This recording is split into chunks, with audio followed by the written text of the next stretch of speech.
Hey everyone, welcome to my channel, Kindred Souls of Brooklyn. And right behind me you have the sword and the stone. Now a lot of channels on YouTube claim that people know how to pull the sword or the stone out.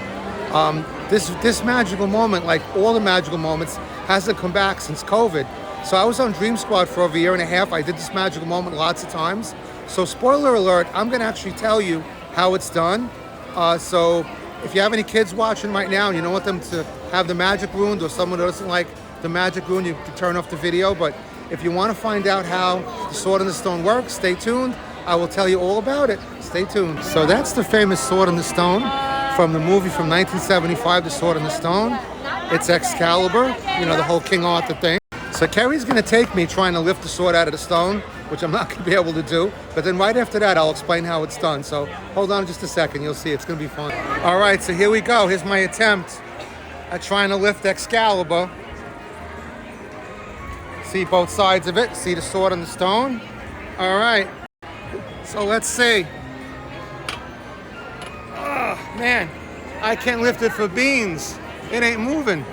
Stay tuned. I'll show you how it moves.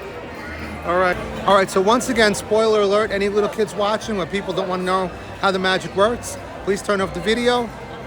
Now, no further ado, let me explain how the sword and the stone works, being that they don't do the magical moment anymore, which is absolutely crazy. Okay, here we go. So as you can see, the sword and the stone is right over there, and it's right next to Magic and the carousel. So as you know, Walt Disney World has what they call the tunnel system, or the utilidors. So I'm going to show you one of the entrances to the utilidor. That probably was the one I went through the most, or one of the most anyway, when I was working here. But there's a switch behind the door over here that has to be on for that sword to work, and I'll just show you where the doors are. So we're right in near Friar's Nook. So right inside these doors is the entranceway. You can see the cast member coming out of there. Right here is one of the entrances to the utilidor system, to the tunnel.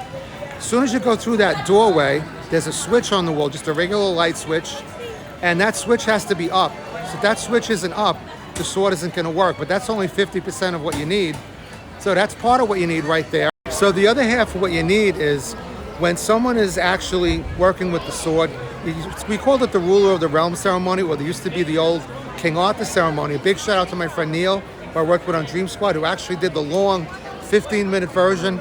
Most of us did the 5-minute version, which is you got a kid to lift up the sword. Typically, you get the strongest guy or woman you can find, and obviously they wouldn't be able to lift the sword. Sword works on hydraulics. So anyway, with that switch being up, as long as the switch is up, you have a remote control inside of your pocket, which, you know, obviously you keep it in your pocket or you keep it in your jacket. So obviously it's kind of like sleight of hand. You're talking to the kid or the people, whoever it happens to be that you're working with. And as you're talking to them, you kind of coordinate. You know, you say something like bippity boppity boo or something like that, and you have them, as you're saying that, you press the button and the sword lifts up hydraulically, and then you tell them to put it down, you press the other button, and the sword will go back inside the anvil. So I just figured I'd straighten that out because there's so many people getting millions of views on here who just don't know how the sword works. And it's, you know, I hate the idea that a lot of times they come on and they say they're going to lift the sword and they don't do it.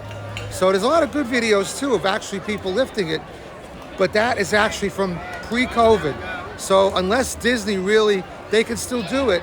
They haven't done it, but I would imagine if you're a high-paying guest or something like that, or you really, really want it, hopefully somebody from Give Kids the World or something like that, then they would actually do it. But according to one of the coordinators here, they haven't done it since before COVID, which is a real shame because they really need to bring that back. Anyway, that's how the sword and the stone works. Hope you enjoyed the video. I love you guys. I'll see you in the next one. Take care. Bye-bye.